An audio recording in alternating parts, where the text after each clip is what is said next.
Hello friends, नमस्कार। आज मैं आप लोगों के बीच अपने वस्त्र की श्रृंखला को आगे बढ़ाते हुए रेशे की श्रृंखला को आगे बढ़ाते हुए आप लोगों के बीच कपड़े तरह तरह के रेशे तरह तरह के चैप्टर को हम शुरू करने जा रहे हैं। इससे पहले हम लोग 2 चैप्टर समाप्त कर चुके हैं, एक तंतु से वस्त्र तक, एक रेशों से वस्त्र तक। पहला चैप्टर में हम लोग पढ़े थे कुछ प्राकृतिक तंतु के बारे में कि किस किस पौधे से हमें रेशे प्राप्त होती है। दूसरे में देखे थे कि हमको जंतुओं से किस प्रकार से रेशे की प्राप्त होती है, कि किस किस विधि से प्राप्त होती है। जिस प्रकार देखे थे कि अंगोरा बकरी से प्राप्त हो रहा था, भेड़ियों से प्राप्त हो रहा था, इन सभी के बारे में जाने थे। और अपनी हम श्रृंखला को आगे बढ़ाते हुए आप लोगों के बीच कपड़े तरह तरह के, रेशे तरह तरह के आज का टॉपिक है। इसके अंतर्गत हम लोग पढ़ेंगे प्राकृतिक रेशे से बने कपड़ा का गुण या अवगुण। पहले ये शॉर्ट लिस्टेड है, ये ट्रेलर है, पिक्चर अभी बाकी है, अभी थोड़ा सा समझने की कोशिश कीजिएगा। कपड़े, प्राकृतिक रेशे से बने कपड़े का गुण। इसके पहले वाले वीडियो हम प्राकृतिक रेशे के विशेष जानकारी हम लोग प्राप्त कर चुके हैं, कैसे प्राप्त होती है, किन किन पौधों से प्राप्त होती है। आज हम लोग इसके गुण और अवगुण के बारे में जानेंगे। जैसे कि सूती कपड़ा हो गया कॉटन, रेशम कपड़ा हो गया सिल्क कपड़ा, ऊन या वूल कपड़ा, पटसन या जूट कपड़ा, इन सभी के बारे में डिटेल से हम लोग इसके पिछले वाले वीडियो में हम जान चुके थे। आज इसके गुण के बारे में जानेंगे। पहले ये सब हमें पढ़ना है, ये थोड़ा सा टारगेट ले लेते हैं, इन सभी को इसके अंतर्गत पढ़ना है।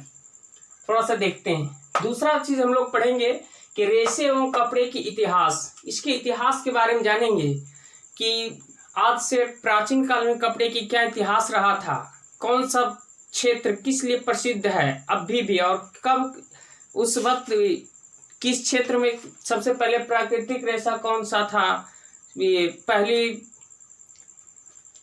पहली रेशा कौन सा था, रेशे की प्राप्ति कैसे हुई, इन सभी के बारे में हम लोग रेशे व कपड़े के इतिहास के बारे में जानेंगे। कुछ हम लिखे हैं कुछ प्रसिद्ध क्षेत्र, जिसे ढाका जो है बांग्लादेश की राजधानी है, ये मलमल के लिए प्रसिद्ध है। बनारस आपका यूपी में पड़ता है, बनारसी साड़ी के लिए प्रसिद्ध है। भागलपुर आपका रेशमी कपड़े के लिए प्रसिद्ध है। और अन्य कई शहर हैं जिनकी जानकारी हम लोग इसके अंतर्गत करेंगे दूसरे वीडियो में। अभी सिर्फ ये टेलर दिखा रहे हैं आपको। नेक्स्ट देखिएगा कि वस्त्र की बुनाई कैसे की जाती है। ये अगला टॉपिक हम लोग जानेंगे कि वस्त्र की बुनाई कैसे की जाती है। अभी तक हम लोग पढ़ रहे थे इसके पहले वाले चैप्टर में कि अभी तक हम किन किन पौधों से रेशे प्राप्त किया जाता है, सिर्फ रेशा तक हम जाने थे। अब हम इस चैप्टर में पढ़ेंगे वस्त्र की बुनाई कैसे की जाती है। और इसके अंतर्गत ये भी जानेंगे कि वस्त्र जो है प्राकृतिक रेशे तो होता ही है, साथ साथ ये संश्लेषित रेशा भी होता है। संश्लेषित रेशा क्या है, तो रासायनिक प्रक्रिया द्वारा निर्मित रेशे संश्लेषित रेशे कहलाते हैं। जैसे कि आजकल के फैशन के दौर में कई प्रकार के कपड़े और मजबूती कपड़े मिल रहे हैं। रेयन हो गया, नायलॉन हो गया, पॉलिस्टर हो गया, एक्रिलिक हो गया, इन सभी की विस्तृत जानकारी हम लोग प्राप्त करेंगे और जानेंगे कि पैरासूट किसका बना होता है, और हमारा जो ये मछली का जो जाल होता है ये किस धागे का बना होता है, किस रेशे से बना होता है। इन सभी के बारे में विस्तृत रूप से जानकारी लेंगे। हमारे साथ आप बने रहेंगे। और अगला टॉपिक हम लोग जानेंगे कि रेशे की पहचान कैसे करेंगे। अभी तक हम जानते थे रेशे मिलता कहाँ से। रियली आपको बता दें दोस्तों, यदि आप कंपटीशन की तैयारी कर रहे हो तो अगर आप 6, 7, 8, 9 और 10 ये 5 क्लास के साइंस हो, हिस्ट्री हो, ज्योग्राफी हो, चाहे कोई भी सब्जेक्ट हो, उसको अगर आप अच्छी ढंग से अध्ययन कर लेंगे तो कंपटीशन कुछ नहीं है, कंपटीशन वही चीज है। क्योंकि आपको हम बता दें, इसके पहले जो हम पहला चैप्टर पढ़े थे ये तंतु से वस्त्र तक, दूसरा पढ़े थे रेशे से वस्त्र तक, और आज पढ़ रहे हैं कपड़े तरह तरह के, रेशे तरह तरह के। तो पहला था 6 क्लास का, दूसरा है 7 क्लास का, और आज जो पढ़ रहे हैं 8 क्लास का है। आपको हंसी आएगा कि मुझे 8वीं क्लास की वीडियो में देख रहा हूँ, खैर वो आपकी मर्जी, ये सब कंपटीशन से आधारित है। नेक्स्ट देखते हैं रेशे की पहचान कैसे करेंगे, यानी कि हम जानेंगे उसके अंतर्गत तो सूती कपड़े की पहचान कैसे करेंगे, सूती धागे की पहचान कैसे करेंगे, रेशमी धागे की कपड़े की पहचान कैसे करेंगे। जैसा कि यहाँ लिखा हुआ है कि सूती ये टेलर है, पिक्चर अभी बाकी, थोड़ा हमारे साथ बने रहिएगा। सूती कपड़े को जब जलाइएगा तो जलाने पर जब सूती कपड़ा जलाइएगा तो उसका गंध जो है कागज के जलने जैसा आता है। तब हम समझ जाते हैं वह जो कपड़ा जल रहा है वह कौन सा कपड़ा है, सूती कपड़ा जल रहा है। या फिर रेशमी कपड़े को जब आप जलाएंगे तो रेशमी कपड़े जलाइएगा तो बालों के जलने जैसे गंध आता है रेशमी कपड़े से। तो ये सब हम लोग इस चैप्टर के दौरान पढ़ेंगे। अब ध्यान दीजिएगा कि आज हम शुरुआत करते हैं ये प्राकृतिक रेशे में पहला के बारे में, सूती कपड़ा या कॉटन कपड़े के बारे के गुण के बारे में और कुछ अवगुण के बारे में भी हम लोग जानेंगे। यहाँ देखिएगा ये गुण है और ये इसकी समस्याएं हैं, ये कलर से जो हमने यहाँ लिखे हैं। तो यहाँ ध्यान दीजिएगा कि इसका गुण क्या है। सूती कपड़े बहुत ही हल्का होता है और अत्यधिक आरामदेह होता है। बिल्कुल पहनिएगा तो लगेगा एकदम फैंसी जैसा लगेगा सूती कपड़ा कॉटन। नेक्स्ट कहता है अभी के दिनों में कितना पसीना चल रहा है आप देख रहे हैं। अभी के दिनों में अर्थात गर्मी के मौसम में इसे पहनने पर ठंडक महसूस होती है। अब ठंडक महसूस क्यों होती है थोड़ा सा आप जान लें कि ठंडक महसूस इसलिए होती है सूती कपड़े में क्योंकि सूती कपड़े जो है जल का अवशोषण काफी तेजी से करता है और जब हमें पसीना जब चलता है तो ये पसीना को अवशोषित करती है सूती कपड़े। और सूती कपड़े जब अपनी पसीने को अवशोषित करती है तो उष्मा लाता कहाँ से, हमारे शरीर से ही।